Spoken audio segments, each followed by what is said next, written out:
Okay, thank you everybody for joining us today. This is the 15th Microchip Shields Up webinar series, Building Confidence and Security with Microchip.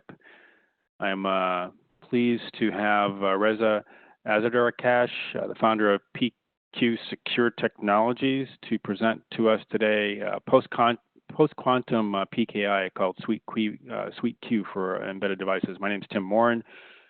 I'm a technical fellow in the marketing organization in the Microchip FPGA business unit. A little bit of logistics. We are recording this. It'll get posted up on YouTube afterwards. There's also the ability for you to chat and ask questions. You can ask questions anytime. You can send them privately to me, or you can send them to everybody. And at the end of this session, we'll have a Q&A session. So thank you for attending. And without further ado, Reza, take over. Sounds good. Hello, everybody. I'm pleased to be here. I'll be happy to talk about our solutions for post-quantum Sweet Q for embedded devices. So if we go to the next slides. So as of now, as we know, quantum computers are making progress all over the world with industry and government. Bodies spending a lot of money investing all over the place for making quantum computers a reality, and a lot of active research is happening in our country and as well as Europe, China, and many other countries. So we believe quantum computers are becoming and making great progress. I think in probably some study shows less than 10 years or a current decade, we will have access to quantum computers. These computers will help us to address problems that we cannot solve with classical computers. Also, on the other hand, these quantum computers will be able to cover cryptographic solutions that we currently use for everything that we have connected today. So next, please. So just a second, Reza. You broke up there for a second. I think what you were saying was that quantum computers are going to be used to crack existing public key infrastructure type keying schemes today, but not necessarily symmetric keying. Yes. Yeah. So as well, there are some studies shows that symmetric key cryptography will not be enough secure that we believe today. There is an active research happening, understanding that the effect of impact of actually quantum computers on symmetric key cryptography as well.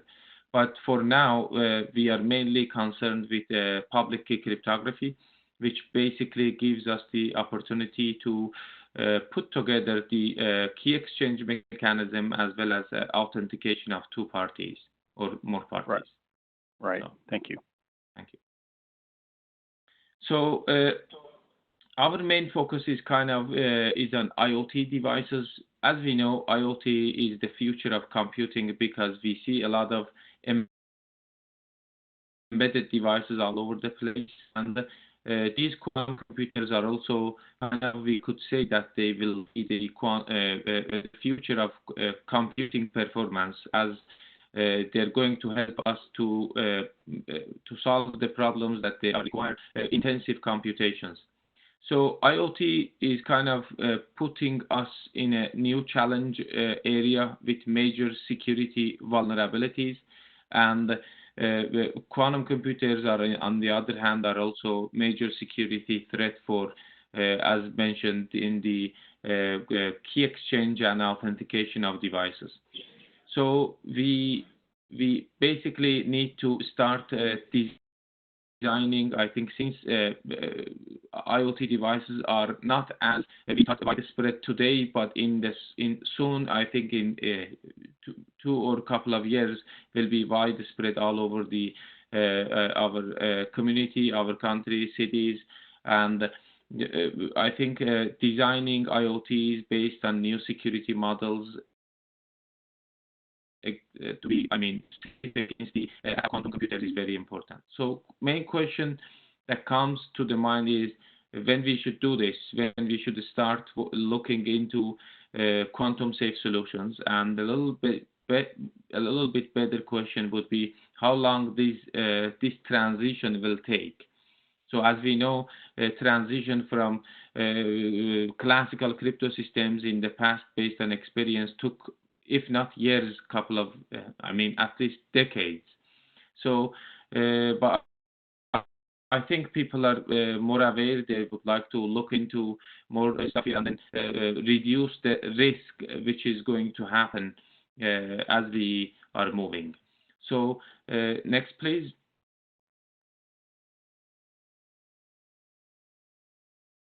Yeah. Answering the question of when we should start, basically by 2016, National Institute of Standardization and Technology started a project called PQC project,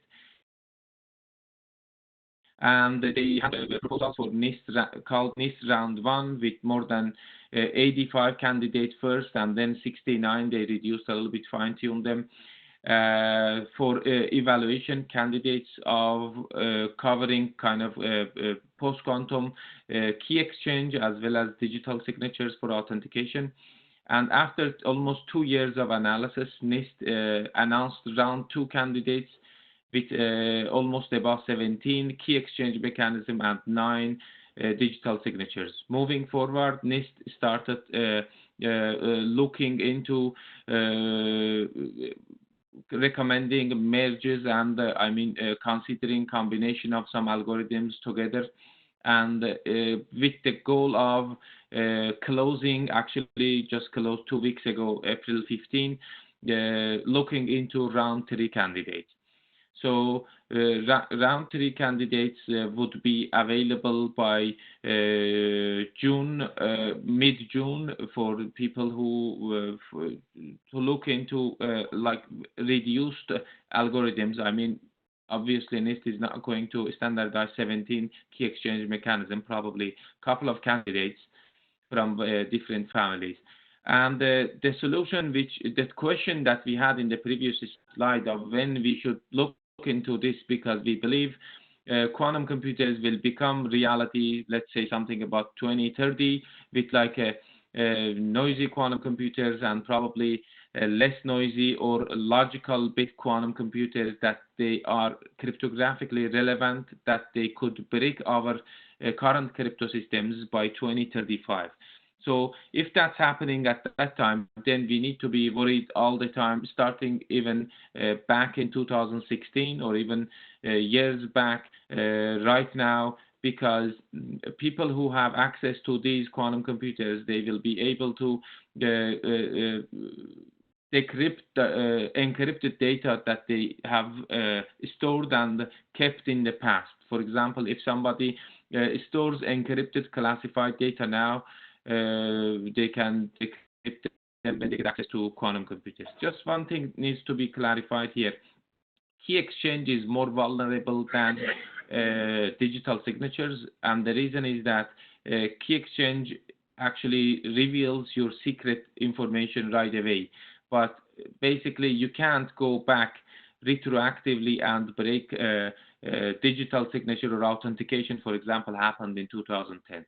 So there are some also exceptions, for example, updates of Windows, updates of OS system, but basically what we are worried now is that currently when there is a quantum computer, for example, today, we need to be worried about adapting digital signature or authentication today.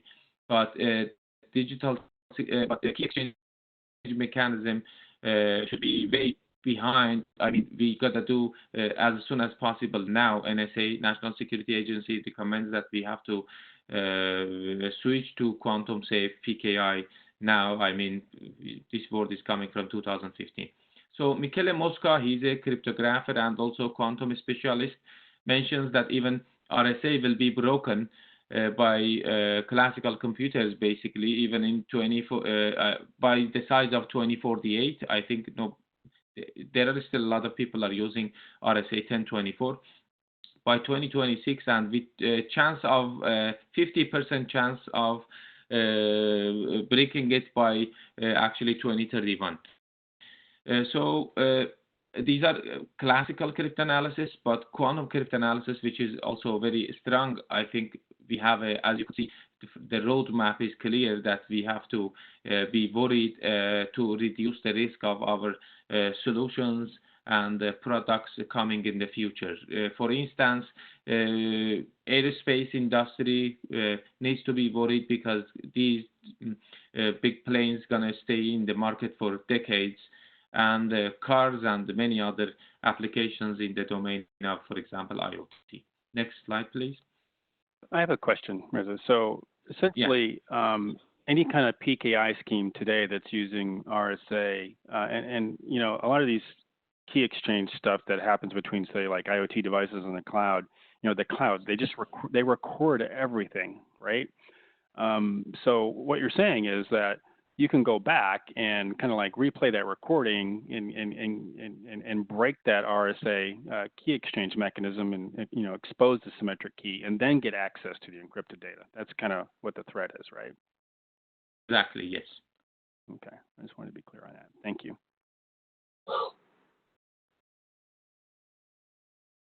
So on the standardization process that is happening by NIST now, there are mainly, so the focus is on key exchange mechanism that we talked about. NIST is looking into three main families of key exchange mechanism, and they're called KEM for short, based on code-based cryptography, lattice-based cryptography, and isogeny-based cryptography. So code-based cryptography is pretty kind of old and well-studied family of cryptographic solutions. The reason that we haven't adopted them for classical cryptography even is the key size. As you could see, key size is hundreds of kilobytes up to some megabytes of key size, and that's why in comparison to RSA, which is 1024 or even 1 kilo bit, we're talking here about hundreds of kilobytes. So, but code-based cryptography is well studied, secure, and they're good candidates for quantum safe solutions. The other family belongs to lattice-based cryptography, which is also very popular in the community of cryptologists, and based on kind of hardness of finding some kind of short vector problem, which is requires the key size of your public key mainly to be in the range of kilobytes. So lattice-based is pretty new family since 2010, but a lot of people and research experts are studying lattice-based cryptography in the domain. There is good problems around it, which sounds a good candidate for also quantum safe solutions, but the key size is still is in the range of kilobytes. In contrast, I think isogeny-based cryptography is also another candidate NIST is considering for standardization, is in the second round, which the candidate name is SIKE Super Singular Isogeny Key Encapsulation, and in comparison to others, it offers small key size, and it's based on elliptic curve cryptography that we currently use for ECC, ECDSA, and ECICE. So isogeny-based cryptography is more looks more popular for the applications the key size is matter. For example, IoT and small embedded devices. And as you could see, key size is something about hundreds of bytes. For example, for NIST level 1, key size would be something about 200 bytes only, which is even smaller than RSA key size, obviously bigger than ECC, but a lot smaller than the other candidates in comparison to code-based cryptography. NIST level 1 will require something about 500 kilobytes. Okay, so all these three candidates are in the study of NIST. NIST is going to standardize them with the round 3, as mentioned, coming up in this summer, June. And there'll be 1 or 2 or 3 of these families, because we have 17 key exchange mechanisms out of these families, and some of them are going to get merged, some of them leave, some of them stay. Finally, NIST is looking to have something about 3 or a little bit less or more candidates in the document, recommendation document for future use. So next, please. Quick question. Do you think that NIST is going to select one of each or a couple of each, or are they going to, because clearly, depending on the key size, you can see it may fit in different application spaces. Maybe amount of computation required, storage required, etc. Do you think they'll just settle on one or maybe three?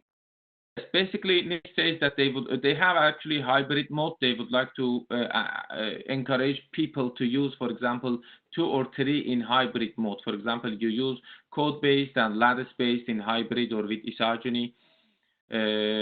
Hybrid means we use multiple post-quantum algorithms. So there are also another meaning for hybrid for classical and post-quantum together. But NIST mentioned that in the last conference in PQ Crypto conference in Santa Barbara, they mentioned that they would like to have basically more than 2, basically I think 3 candidates for key exchange at least. So thank you. Yeah. Okay. So SIKE is the product that we basically have for IoT. Mainly, we would like to address the security problems, because in the past, if you remember, for example, we had problems adapting RSA for small IoT devices, and that's not why it never been there. We adopted ECC because it offered smaller key size than RSA. And SIKE is the same in comparison to other candidates. And as you know, IoT and quantum safe security are getting more important these days. And to be able to be secure in the future, we gotta kind of look into solutions that they fit in these devices. So high performance cloud, I think servers shouldn't be problem kind of with key size, although there are studies going on from Google and Microsoft and even Amazon studying the effect of key size on big servers and solutions there. But for small devices, I think quantum safe products need to be available also years, because some of these products will be in the market for a long time. Okay.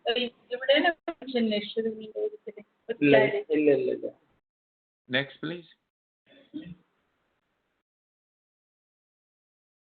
Mute your microphone, please.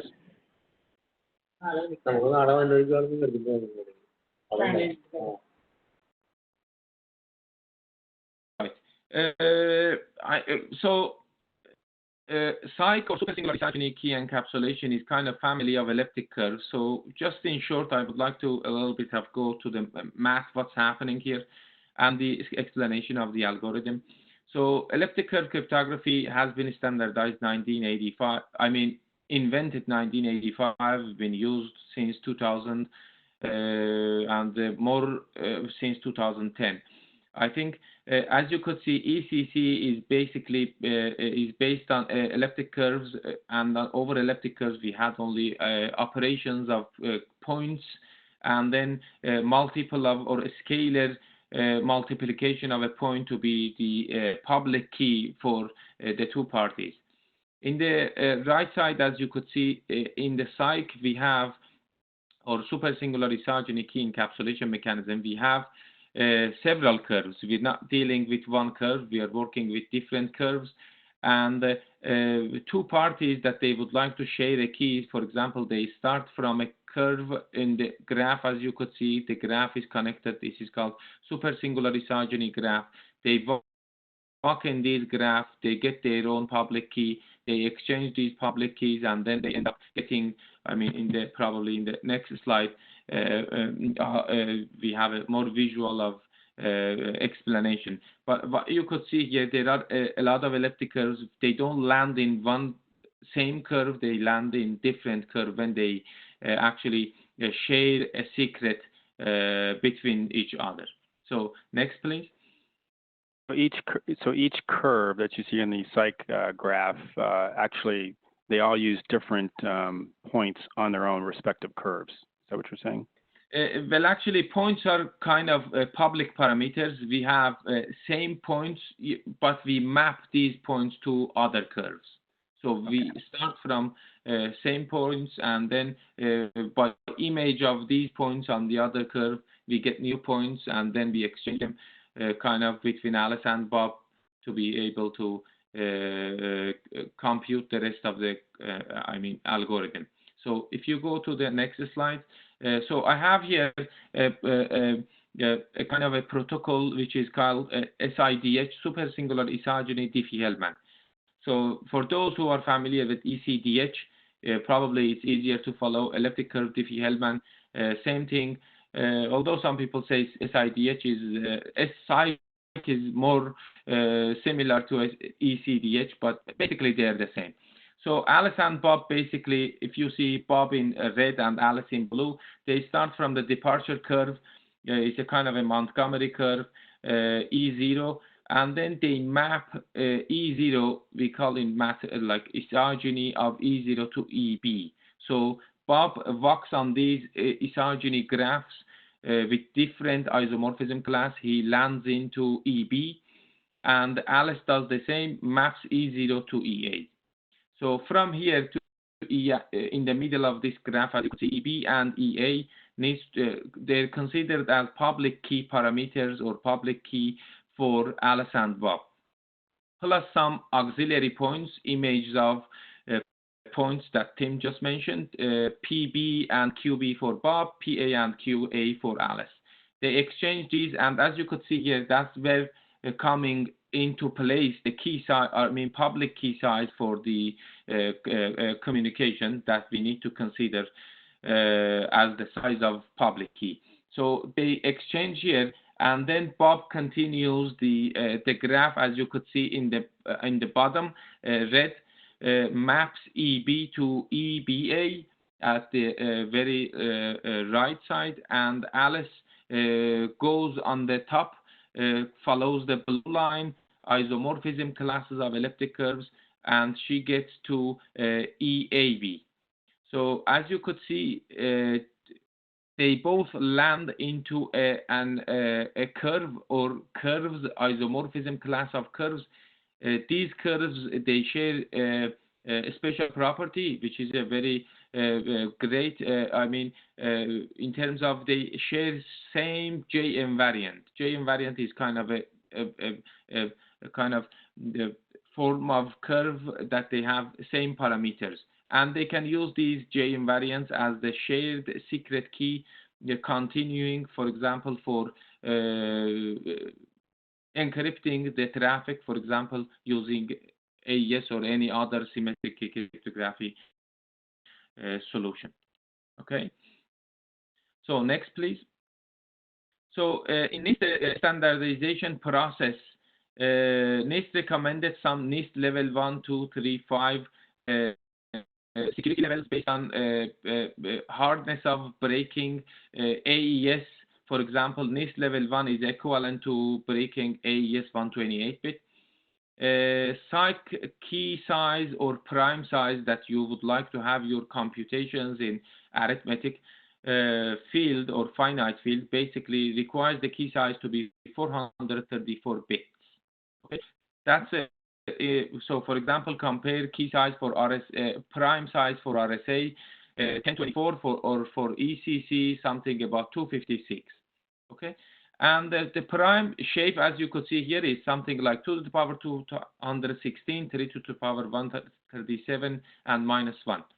So public key size is a kind of 3/4 of our prime size. Okay, something is like 75% of whatever you get prime size will be your public key size, and also it could get, we also compressed it to be something about 196 or almost about 200 bytes. So as you could see, numbers are in bytes, in contrast to classical cryptography that we are working in bits. In post-quantum, basically, we are working in bytes because key size is got to be a lot bigger than classical cryptography. So in comparison, again, to lattice-based families or code-based key size, we are looking into kilobytes. Okay. So SIKE has all security levels available, NIST recommended, up to 5. So for small embedded devices, you don't need basically to go to level 5, as you don't adapt ECC. So for example, level 5 today for even your computer. So we are in the NIST level 2 for ECC. Same thing applies here for quantum safe. So 434-bit prime size is what you're going to deal with the computations in the lower level arithmetic. Okay, next slide, please. So NIST is really preparing for ever more powerful quantum computers by creating these additional NIST levels. Exactly, yes, and also they would like to be also sure that if there are some kind of quantum attacks that they're not aware of, nobody is aware of today, so they can easily jump into the little bit higher security level. So, and that's why we need to have higher level security levels and studying them in terms of security cryptanalysis as well as performance and other testing verification stuff. So SIKE Q is a product mainly based on kind of isogeny-based cryptography or SIKE and some sort of classical cryptography. Basically, it comes with, in a hybrid mode, actually, it comes with ECC, elliptic curve, like a digital signature algorithm, to be in a hybrid mode to be secure against not only quantum computers, but also classical computers. And that's what's recommended by NIST, that we have to be working in hybrid mode right now, because if there is an attack on from classical computers, then you are safe with quantum computer. With classical security, and if there is attack from quantum computers, you have both of them available. So the solutions are coming into two main options in software only and hardware only here, as you can see, with kind of also a mix of them, also hardware software solution. So for some applications that you could run, for example, it allows you're not worried about your operating like some kind of a little bit of energy of your battery. You could afford the software implementations. Then we have availability in like ARM Cortex M4 series and a little bit higher A8, A15, and kind of phone level A72 implementations. And also in hardware mode, working just as a to offload your crypto engine to a hardware that could improve the computations in terms of power and energy consumption. As you know, software computations are a lot more expensive than hardware, so there are some kind of trade-off here. We'll see in the results section these. So here we have kind of lower level arithmetic computations and hardware what goes to your silicon, a little bit higher level and also lower level, starting from those parameters that Alice and Bob need to choose, for example, their own secret keys and then public keys, starting from this TRNG here, and then we go to public parameters are available in NIST document. E0, 2 points for Alice and 2 points for Bob, and then images of these points. We have kind of a standard memory. This could be also considered that people, companies that if they have ECC, I think arithmetic in place, they can reuse them, adapting, this SIKE Q solution, having, I think, reprogrammed and then in the same silicon. So main computation, which is very important and expensive in the bottom, is the arithmetic multiplication, because the prime sizes are big, computations are intensive, and the multiplication determines the performance of whole protocol. So here we have a prototype actually our SIKE Q into Microchip's PolarFire, which is a kind of very low power FPGA in the market. and they have also kind of, I think, license and also free edition of this Libro, which is a good program of that you can get your HDL, Verilog VHDL, and then reconfigure and then program into your FPGA that your target device is based on that. So as you could see, the numbers here, we have some kind of LUT, occupied LUTs, flip-flops, logic elements, and some other the resources that it occupies, as you could see in terms of percentage. For example, and just to mention, we have key encapsulation and decapsulation. Key encapsulation is supposed to be done in server side, and decapsulation is what is supposed to happen in IoT device. So we have numbers here for a key decapsulation only. So as you could see, occupying only 6% or 7% of logic elements, and less than even half of DSP and the micro memories. We can afford having SIKE quantum safe key exchange solution in an I think widely used FPGA these days. So I have a question. I mean, FPGAs are great at doing parallel processing. I mean, can we consume more resources and speed up this key exchange protocol? Yes, it's a very good question. Yes, if there are applications for sure for a little bit medium range or high end devices, definitely we can speed up the computations. And what we have here, the smallest silicon usage that we have, so the numbers might not look that fast, but if you'd like, you can pay a little bit more into your silicon chip, make computations in parallel, and get timing as fast as possible. So right.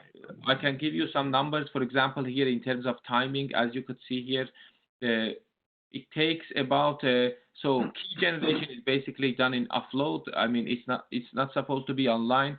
It's offline actually. Encapsulation takes about 136 milliseconds, and key decapsulation something about 147. So if you pay a little bit more in your device to get the faster numbers, these numbers could get down to like 5 milliseconds. Okay. So the key decapsulation, occurs in an IoT device, and it takes, roughly 150 milliseconds, which isn't really a whole lot of time for just doing a key exchange, right? But you could use PolarFire to kind of like be kind of like an offloaded server to just manage, Quantum PKI, and then you can just, consume more resources and parallelize the function so that you can serve up, key exchanges for the IoT in a rather fast manner. Yes, exactly. Yeah, that's and we have numbers for that as well. We have, solutions for the target devices. If they're medium range or high end devices, I think we can have, fastest results. Even as I mentioned, about 5 milliseconds for this is all for NIST level 1, by the way, and even higher clock operating in higher clock frequency too. So that's right. Right. Yeah. So if you're using like a PolarFire FPGA in your product already, it doesn't really cost a whole lot of additional resources to kind of quantum proof your PKI scheme today. Exactly. Yes. So we wanted to show that if they're looking into some custom build FPGAs, that they can like make it smaller, or if they would like to have it in ASIC or something. So because these are all prototype on the FPGAs. So right. As you could see here, we compared a little bit of software-only computations with hardware only. For software, we are working on the numbers are based on ARM Cortex-M4. IoT, for example, a lot of home security stuff are coming with M4, Cortex-M4, and that's what we have here for comparison. As you could see, the timing is something about 1,000 milliseconds if we run it only in software. And if we run it in hardware, for example, in FPGA PolarFire that we had in the previous slide, numbers will go. I mean, this is for key encapsulation and decapsulation together.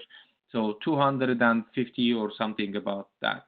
So timing-wise, as you could see, less number of clock cycles, basically less energy consumption for battery-operated devices, and that's why similar to Microchip's current solution for ATECC, having I think a hardware solution to offload the computations is the way to go for IoT and small embedded devices. So next slide, please.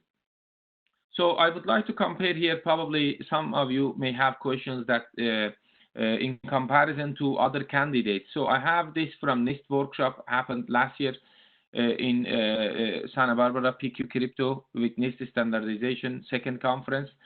So as you could see here, isogeny-based cryptography in brown, in terms of ciphertext actually plus public key size in bytes require smallest key size. But in terms of the computation, it's a little bit slower in comparison other candidates. So this is coming from last year actually presentation. We updated in the end of second round in April 15, which is going to be considered for the third round.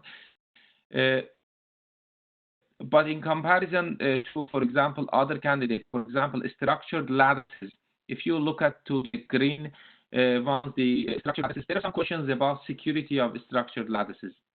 And also unstructured lattices, which is kind of a candidate called Frodochem, which is purple up in the middle kind of there. It still requires a lot bigger key size. Speed today actually kind of speeds are similar. I mean, this brown dots for isogeny is going to the left a little bit based on the numbers that I showed in the previous slides. So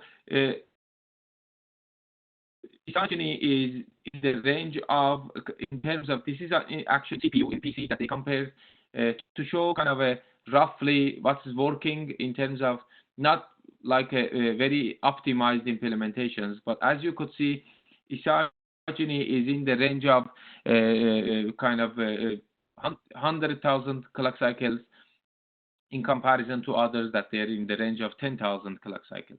So, but again, another thing that should be considered here is the security. For example, code-based cryptography in the middle reds and kind of light ones. These kind of solutions that some of them are already leaving the round 3 because they have some security concerns. So, but the one that is Macalise, for example, code-based cryptography on the top of over there is a great candidate.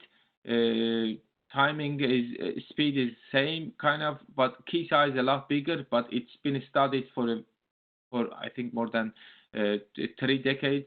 It's there and staying solid, but the problem is the key size that you cannot adapt it. 1 megabyte key size or 500 kilobyte key size in IoT or a small device. So I just wanted to show here a little bit of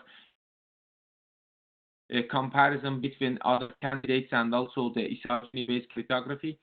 And in the next slide, I will talk more about the what we get in terms of computation and communication costs. So this is SIKE Team, a bunch of universities and also industry, IBM Research, Microsoft Research, Amazon, LinkedIn, Texas Instruments, and some startup companies. We all work together. Basically invention of the algorithm is coming from University of Waterloo when I was a postdoc over there almost 10 years ago. And Lockhart Diffie and David Zhao, they invented the algorithm in math itself, and I was looking into this when I was studying my postdoc there. We implemented some proof of concept, but over the years, algorithm got improved a lot, security, cryptanalysis, and performance as well. So I compare, for example, ECC in year of 2000 when it got standardized. It used to take about seconds to run, But today, we have a lot of technology, also improved algorithms, implementations. It takes about something like 10 microseconds. So technology also helps adapting, kind of solutions that you you're not, confident of using them as well. So next slide, please. So this is actually the computation and communication costs of the for SIKE, or our solution, which is SIKE. So as we know, hardware and software always get faster over the time. Technology gets faster and also cheaper as well, right? You may consider that too. So as hardware and software gets faster, attacks also gets faster. Attacks from classical computers, attacks from also cryptanalysis, physical attacks, or even attacks from quantum computers. So if you notice, so for key sizes that we have for RSA, it used to be 1024. So if you remember, 751 is already broken many years ago, even today. 1024, which are, let's say, level 1. Today, for NIST standardized 128-bit security level, we need to be 3072-bit key size for NIST. Although you may notice some websites are using also 2048. As you see, key size is getting bigger and bigger, and by 2030, we're supposed to switch to 7680. So because 3072 is supposed to live in 2030. And after that, if you want to go, you see the key size will be 15 kilobit, or 15,360 bit. Compared to ECC, key size is a lot smaller, 192 for the level 1, and for today's security, 128-bit security level, we need to be actually stay on 256-bit key size. And if there is an attack, we switch to 384, we go up to 521. So in comparison to, I would like to compare here kind of the key size benefit advantages that we get from SIKE. So although SIKE is not as fast as other candidates, but as we discussed, you can pay more into hardware, and Tim also mentioned that parallel FPGAs, more resources to speed up and make it faster. But when attackers are getting faster, and then you need to increase your key size, you can't actually catch up with the communication cost. And the reason is that, assume that key size that we have for code-based cryptography, 1 megabyte, and there is an attack and you'd like to go to the next level. So key size would be something about 2 megabytes. In comparison to SIKE, which is 200 bytes, and you're going, if there is an attack or you would like to go to the next level of security, you have to be like 400 bytes, right? You see that you're comparing 400 bytes now with 2 megabytes, or even lattice family. So for example, key size is in a good lattice family, Frodochem, which is an unstructured lattice, very conservative in comparison to others. Key size is 10 kilobytes. And if you'd like to address something, some security concerns, next level will be 15 kilobytes. The other level will be 30 kilobytes. So again, comparison, the variance of in communication channel is much higher in other candidates in the cycle counts, right? And that's why SIKE is a suitable and feasible candidate, I think, for the mainly embedded and small devices. So next. So I would like to summarize here. At PQSecure, we offer through partnership with Microchip, we offer a SIKE, an IP available in VHDL and Verilog, very fine-tuned, and we can make it even fine-tuned for ASIC and available in various FPGA families, very scalable for optimal performance up to very high performance applications. And we have availability for all NIST levels. I know that not a lot of people will consider adapting all NIST level securities, but we have them all available. We have some kind of optional side channels. In some applications, you have devices in other parties' hand. You'd like to make them secure against the side channels, for example, for drones, for kind of applications that you don't, I mean, other people, attackers could get access to the device itself. So, and it could be optimized for any applications, could run into Microchip FPGAs. We have also availability in microcontrollers and microprocessors with hardware, software co-design, even with system on chip availability. But in terms of the target devices that IoT device basically are using, I think they're coming with kind of a soft processor like ARM or kind of RISC-V processors in the future. A hardware solution over there would be, I think, sufficient enough, and we are offering those too. Right. And just a note to everyone that, you know, the CRI, Cryptography Research Incorporated Differential Power Analysis Countermeasure Pass-Through License, CRI invented the techniques to extract keys from, you know, silicon, essentially, any kind of computational circuit through a side channel, mainly power. Just measure the power, monitor the power rails, and perform some cryptographic operations over time, apply some statistics and some knowledge, and poof, you can get the key. When you buy certain class PolarFire FPGA devices, you get indemnified from Rambus for any kind of patent infringement, or another word is, you know, you get a license to use countermeasure techniques inside the FPGA. So you can use SIKE to do quantum safe PKI to exchange a key. Then you get that symmetric key. Well, you still need to do something securely. And the way you do something securely is just not implement AES. You need to implement AES in a secure manner, which means it needs to be resistant to side channel attacks, which you know, power is the kind of like the main vector there.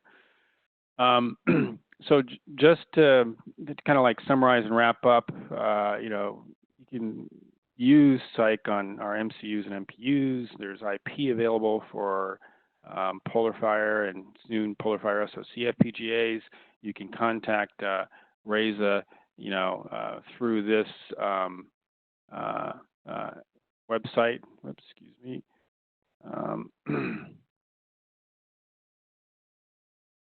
Get back to this, and I've been logging questions as the seminar has been going on.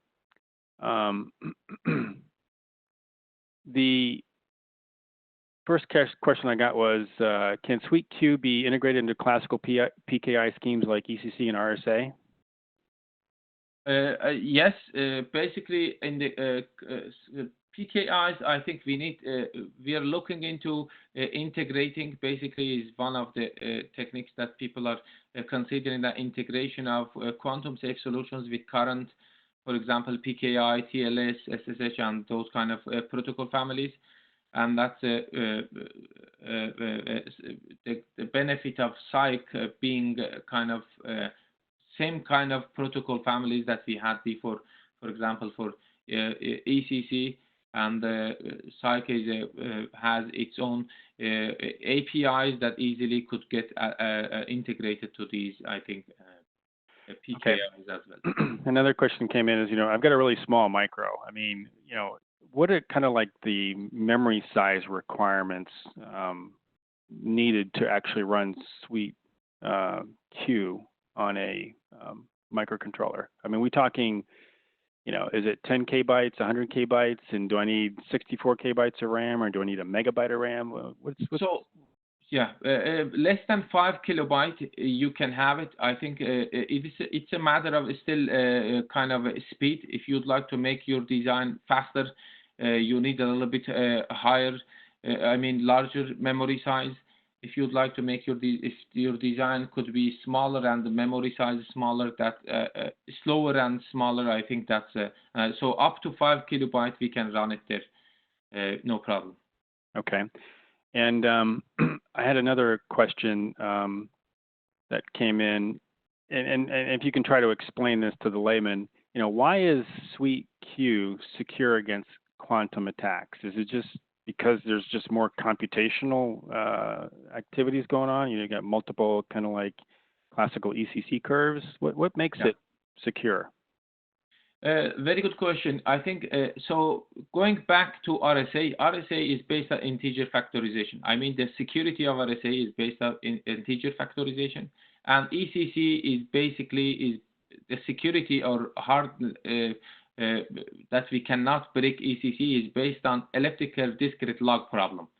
So these two problems could take hundreds or thousand years to solve in classical computers.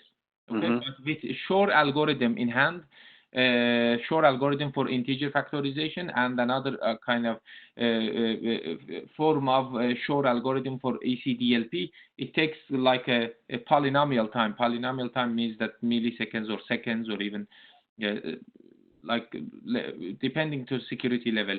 I'm talking about for 128-bit security level in seconds, you can break them. So with availability of enough quantum computers, okay? Quantum computers means that we have enough access to logical qubits, that these qubits are relevantly, cryptographically relevant, okay? For ECC, for example, we need something about like roughly about 2,000 cryptographically relevant qubits to break ECC that we use today, 256.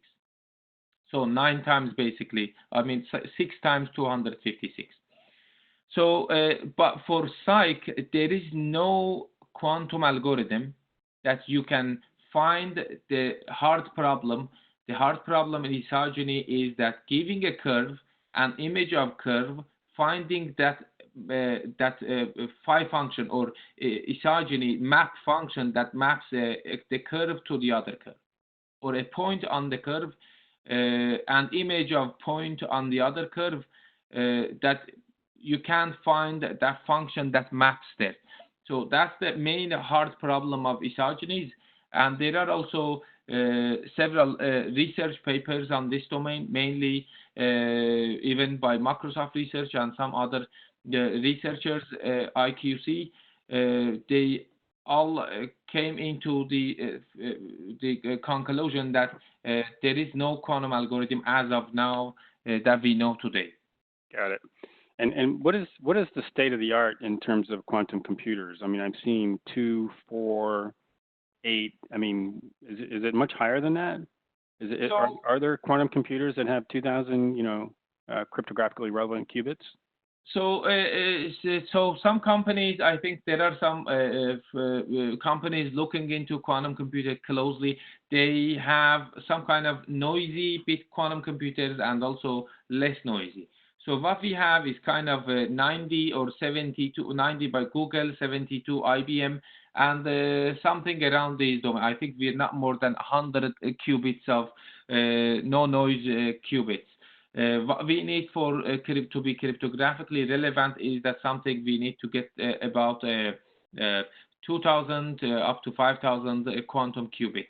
Okay, right. But Martin Roteller, he's chief of quantum computations at Microsoft.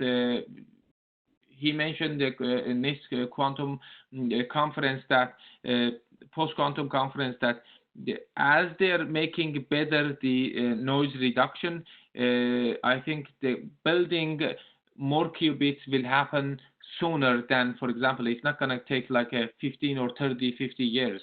They're going to take probably some years or less than a decade to build those kind of computers. With those capability of cryptographically relevant qubits. Right. Hence the 2035 date. Yeah. Right. Okay.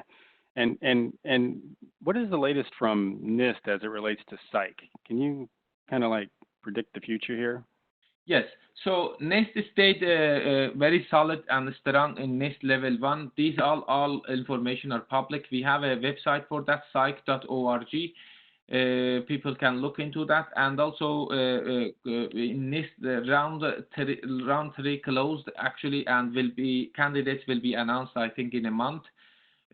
by mid-June actually. So NIST used to be very conservative in the first, in terms of security levels. Even NIST recommended that the security levels that we considered are more conservative. So key sizes became smaller than what we thought. And the study also confirmed that. NIST's performance, security, implementations, and everything is pretty much solid and strong. There is no security threat against SIKE in the past many years that people are studying, and also there are a lot of research group and conferences by name of isogeny-based cryptography, ECC conference, and many other workshops and webinars by ETSI, by NIST itself, and PQ crypto conferences. There are always many papers. People are looking into that. Our group also in company, we are considering working that. So isogeny-based cryptography received, I think, very high attention from National Science Foundation. We received almost about $1 million grant investigating the security and performance on small devices. And more people, I think, industry that they cannot adopt higher key sizes, they're looking into isogeny-based cryptography to consider that as a solution. But as you mentioned, I think the people are also watching the NIST standardization, although there are some other Internet Engineering Task Force is looking into that. ETSI, European Standardization for Telecommunication, is looking into that. The ANSI and many others among them. But NIST is the leading one, and we believe, I think, with high chance, actually very high chance, NIST will be in the third round, which is gonna be the final round. By the final recommendation document will be available by end of or mid of 2022. Got it. So I find it fascinating that securing the IoT has been kind of a buzzword in the industry for last couple of years. We've been doing security for many years, and just as soon as I would say the market and everybody kind of adopts our standard security practices and protocols, along comes quantum computing to upset the apple cart. So I think it's very clear to me that we have to start laying the groundwork today to prepare for the future. So Reza, I want to thank you for sharing your knowledge with us, and to the audience for attending. There are resources available in terms of the SIKE IP from PQSecure, and of course Microchip makes a lot of secure products that could run on. So thank you very much, everyone. Thanks for having me.